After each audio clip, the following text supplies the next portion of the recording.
আজকে প্রথম রোজা। মানুষ তো সমালোচনা করবেই, কারণ ওমর ব্যাপার দ্বিতীয় রেকর্ড আমি করছি। সবার কাছে মাপ চাইতেছি।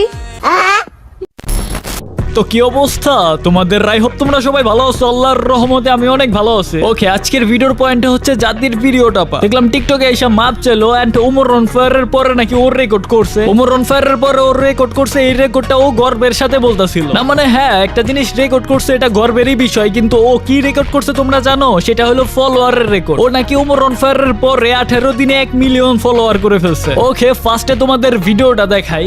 মানুষ তো সমালোচনা করবেই, কারণ ওমর ব্যাপার দ্বিতীয় রেকর্ড আমি করছি।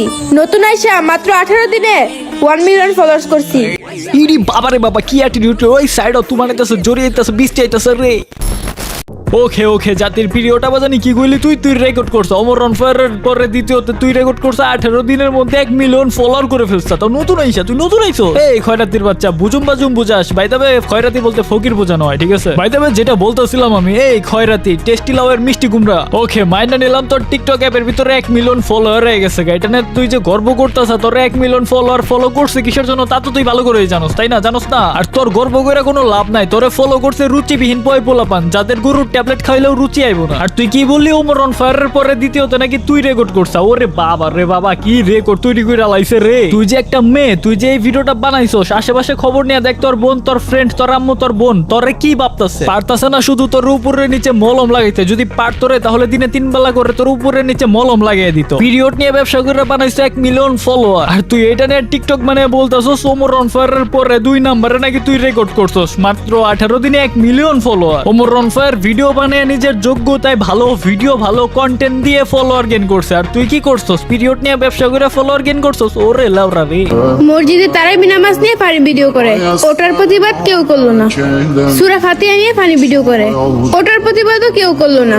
সবাই ভাইরাল হওয়ার জন্য আমার পিছু লাগে রইছে। যেগুলো প্রতিবাদ করার কথা ছিল ওইগুলো না কইরা সবাই আমার নামে প্রতিবাদ করতেছে, কারণ জানে আমার নাম নিয়ে ভিডিও করলেই তাদের ভিডিও ভাইরাল হবে। সময় আছে, রোজার মাসে আমার নিয়ে প্রতিবাদ না কইরা যেটা নিয়ে দরকার ওটা নিয়ে প্রতিবাদ করুন। আর যদি ভাইরাল হওয়ার এত ইচ্ছা থাকে আমাকে বলুন, আমি আপনাদের প্রমোট করে দেই। ধন্যবাদ। ওরে খাইস রে আপা, আমার চ্যানেলের নাম অলওয়েজ সাকিব। ইউটিউবে গিয়ে অলওয়েজ সাকিব সার্চ করলেই আমার চ্যানেলটা পাওয়া যাবেন, ঠিক আছে? এই যেটা হইলো আমার চ্যানেল। আর ব্ল্যাক সাকিব নামক একটা চ্যানেল আছে, এন্ড ওই চ্যানেলে আমি অন্যায়ের বিরুদ্ধে কথা বলি, মুখ দিয়ে একটু বেশি সত্য কথা বেরোয় দেখা আপনাদের মতো কিছু আবর্জনা স্ট্রাইক মেরা চ্যানেলটা নষ্ট করে দিছে। তো আপা অনুগ্রহ করে যদি আমাকে একটা প্রমোশন দিয়ে দিতে না পা, বিশ্বাস করে না পা, অনেক কৃতজ্ঞ হতাম আপা। আপনি তো সেলিব্রিটি আপা, আপনার ফলোয়ার তো আপনার সম্মান বেচা বানাইছেন, যদিও শুধুমাত্র আপনার সম্মান না, পুরো নারী জাতির সম্মান নিয়ে খেলা করছেন আপনি। তো আপনার ওই সব রুচিবিহীন ফ্যান ফলোয়ার দিয়ে যদি আমাকে একটু সেলিব্রিটি করে দিতেন, শালা রটিস্টিক পোলাপান। যা বেড়া, তুই যেটা কইছা হ্যাঁ এটাও আমি মানি। তারাবির মধ্যে যে সব ভিডিওগুলো করতেছে ওরা কোনো অংশে ভালো কাজ করতেছে না। তুই কি করতেছ? তুই আগে নিজে ভালো হল। ওরা না, আমি বলতাছি না আমি ভালো, তোদের মতো মিষ্টি লাউয়ের তিতা কুমড়ারে গালি দিয়ে বেটা আমরা খারাপ হয়ে গেছি জাতির কাছে। দেখ, যারা তারাবি নিয়ে ফানি ভিডিও বানাইতেছে ওরা তো ভালোই না, এন্ড তুই লেওরা তুই নিজেও ভালো না, বুঝছো? দেখলাম টিকটকে এসে কি মাপ টাপ চাইলি তুই, দেখলাম। ওকে, তোমাদের দেখাইতেছি। দেখলাম টিকটকের ভিতরে পিরিয়ড বা একটা ভিডিও আপলোড দেয় যে জায়গায় সে মাপ চাইতেছে, বাট মাপ চাওয়ার ধরনটা দেখে কেন জানি আমার ভালো লাগলো না। সবার কাছে মাপ চাইতেছি। কালকে ঠিক 9টা বাজে রাত্রে লাইভে আসার কথা ছিল, কিন্তু আমি লাইভে আসতে পারিনি। তো আজকে আমরা কথাই আছি, আজকে আমরা দুজনে লাইভে আসবো। আর অনেক অজানা কিছু আপনারা জানতে চান যা আজকে আমরা লাইভে এসে বলবো।